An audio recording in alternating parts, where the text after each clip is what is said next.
Hello everyone, welcome to Educare 247.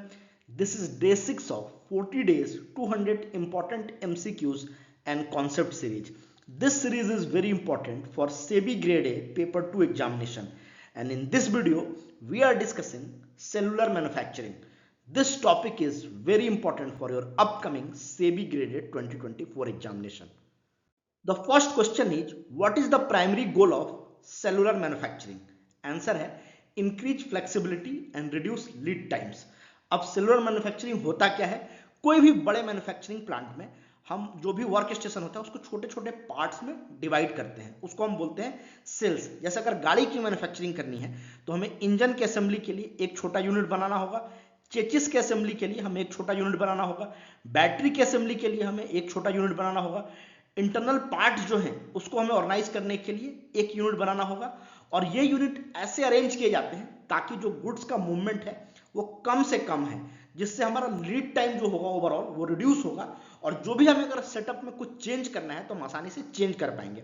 Let's see, किसी भी अगर प्रोसेस में हमें बैटरी की जरूरत नहीं है तो इसको हटाना काफी आसान होगा, क्योंकि ये छोटे यूनिट्स में बना हुआ है। अगर ये पूरे यूनिट का पार्ट होगा तो पूरे यूनिट को रिप्लेस करना पड़ेगा, लेकिन अगर हम सिर्फ इस यूनिट को हटाएं, इस सेल को हटाएं, तो हम आसानी से पूरे प्रोसेस को चेंज कर सकते हैं। और इसमें एक और चीज का ध्यान रखा जाता है कि जो भी गुड्स का हमें मूवमेंट करना है उसके लिए कम से कम टाइम लगे, जिससे क्या होता है ओवरऑल जो प्रोडक्शन टाइम है वो कम हो जाता है, और जो भी रिसोर्सेज होते हैं उसका हम इफिशिएंटली यूज करते हैं, और साथ ही साथ कस्टमर को टाइम पे डिलीवरी मिलती है। बिकॉज इसमें क्या होता है, हमारे पास इन्वेंट्री एकदम लिमिटेड होती है, और जैसे ही कस्टमर डिमांड करते हैं हम उसको बना करके दे देते हैं, और कस्टमर भी सेटिस्फाई होता है, जिससे हमारा ओवरऑल जो बिजनेस का डिमांड है वो बूम करता है। तो इस प्रोसेस को आप ध्यान रखना, ये आपके एग्जाम के लिए काफी इंपॉर्टेंट है।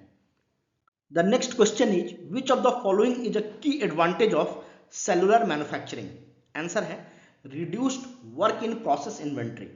अब जब भी हम सेलुलर मैन्युफैक्चरिंग का सेटअप ऑर्गेनाइज करते हैं तो ये ध्यान रखते हैं कि ऐसे ऑर्गेनाइज किया जाए ताकि मटेरियल्स एंड प्रोडक्ट का मूवमेंट काफी क्विकली और इफिशिएंटली हो, जिसके कारण से क्या होता है कि कोई भी हमारी इन्वेंट्री क्रिएट नहीं होती है, और जो हमारा बॉटलनेक होता है वो आसानी से कम हो जाता है। और इन्वेंट्री अगर क्रिएट नहीं होती है तो स्टोरेज कॉस्ट भी कम होता है, और जो गुड्स के डैमेज होने के चांसेज होते हैं वो भी कम होते हैं, जिससे ओवरऑल हमारे कंपनी का जो कैश फ्लो है वो इंप्रूव हो जाता है। बिकॉज आपका जो कॉस्ट लगना है स्टोरेज में वो कम हो गया, डैमेज मटेरियल्स कम होंगे, उसका भी कॉस्ट नहीं लगेगा। सो ओवरऑल जो प्रोसेस है वो इफिशियंट हो जाता है, प्रोडक्शन क्वालिटी इनहैंस हो जाती है, और ये कॉस्ट इफेक्टिव मैन्युफैक्चरिंग का पूरा प्रोसेस है, जिसको हम लीन मैन्युफैक्चरिंग भी बोलते हैं। तो ये आप ध्यान रखना, ये सेलुलर मैन्युफैक्चरिंग इसमें काफी कंट्रीब्यूट करता है जो हमारा इन्वेंट्री का रिड्यूस करने में, वर्क इन प्रोसेस इन्वेंट्री को रिड्यूस करने में।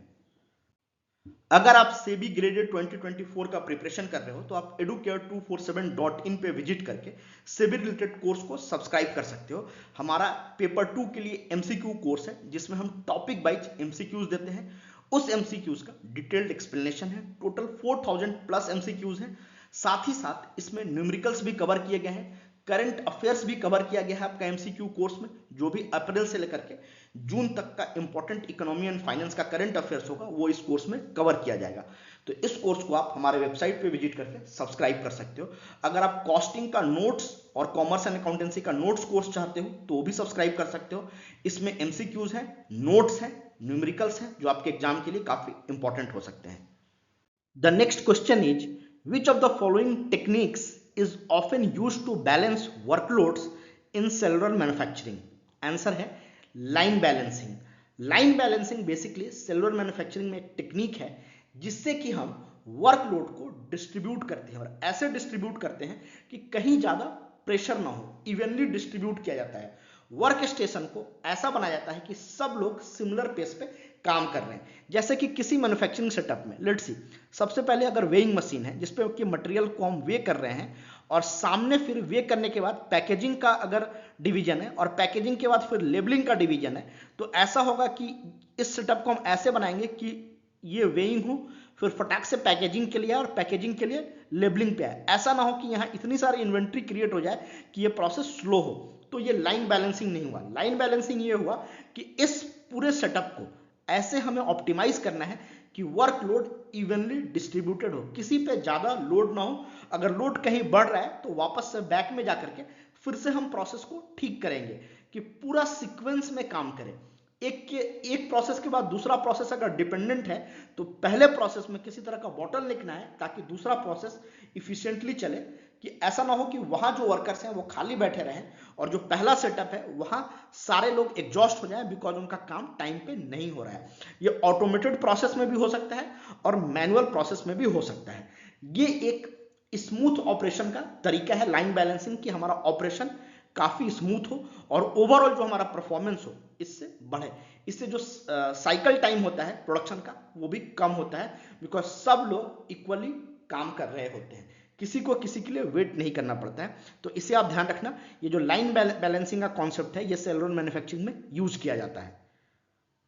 The next question is what is the primary focus of the layout design in cellular manufacturing? Answer है facilitating quick change overs and flexible production. अब layout design का जो concept है cellular manufacturing में, उसका एम ये होता है कि अगर हमें फ्यूचर में कुछ चेंज करना है तो हम आसानी से चेंज कर सके। साथ ही साथ जो प्रोडक्शन में अगर कोई मशीन इन्वॉल्व है, अगर उसे एक प्रोसेस से दूसरे प्रोसेस में यूज होना है तो लेआउट डिजाइन ऐसा होना चाहिए कि वो कम से कम डिस्टेंस ट्रेवल करके दूसरे जगह पे चला जाए। सिमिलरली मटेरियल्स के लिए भी है, अगर कोई मटेरियल बन जाता है और उसे एक जगह से दूसरे जगह जाना है तो उनकी लेआउट डिजाइन ऐसी होनी चाहिए कि उन्हें ट्रैवल करने में ज़्यादा टाइम ना लगे। ज़्यादा टाइम नहीं लगता है तो डैमेज होने के चांसेस भी कम होते हैं और उससे जो हमारा ओवरऑल कॉस्ट है वो अंडर कंट्रोल होता है। हमें एक्स्ट्रा कॉस्ट उसके लिए खर्च नहीं करना पड़ता है बिकॉज अगर डैमेज हो जाएगा तो हमें एक्स्ट्रा कॉस्ट खर्च करना पड़ेगा। और ये प्रोसेस काफ़ी क्विक भी होता है, तो जैसा कि हमने पहले डिस्कस किया इन्वेंट्री भी क्रिएट नहीं होती है, तो उससे भी फायदा होता है। अगर इन्वेंट्री क्रिएट होगी तो भी हमारे लिए कॉस्ट का लॉस है, वो लॉस भी हमें नहीं होता है। तो इस अगर लेआउट को हम ऐसे डिजाइन करें कि हमारा पूरा प्रोसेस स्ट्रीमलाइन हो और जो हमारा प्रोडक्शन हो वो इफिशिएंट हो, तो लेआउट डिजाइन जो है वो काफी इंपॉर्टेंट माना जाता है सेलुलर मैन्युफैक्चरिंग में। The next question is in cellular manufacturing what is meant by the term flow production? इसका मतलब ये है production organise to allow products to move smoothly through the cell with minimum delays. अब flow production concept का मतलब ये है कि जो भी प्रोडक्शन प्रोसेस है उसको हम ऐसे ऑर्गेनाइज करें कि अगर एक जगह से दूसरे जगह किसी भी मटेरियल का मूवमेंट होना है या किसी भी मशीन का मूवमेंट होना है तो उसके लिए मिनिमम डिलेज हो। मतलब जो भी सेल्स बने हैं उसका लॉजिकल सीक्वेंस ऐसा होना चाहिए कि कम से कम टाइम लगे पूरे प्रोसेस को मूव होने में। इससे क्या फायदा होता है?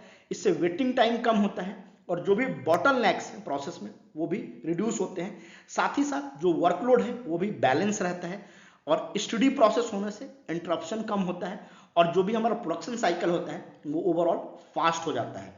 साथ ही साथ कस्टमर का डिमांड भी हम टाइमली मीट कर पाते हैं। तो लीन मैन्युफैक्चरिंग में ये काफ़ी इंपॉर्टेंट कॉन्सेप्ट होता है फ्लो प्रोडक्शन, जिसका एम ये होता है कि हम सिस्टम से वेस्ट को एलिमिनेट करें और कम से कम डिले करें मूवमेंट में। तो इसे आप ध्यान रखना, आपके एग्जाम के लिए कॉन्सेप्ट काफ़ी इंपॉर्टेंट है। Hope you have enjoyed the video. If you have enjoyed the video, do like our channel. Thank you and happy learning.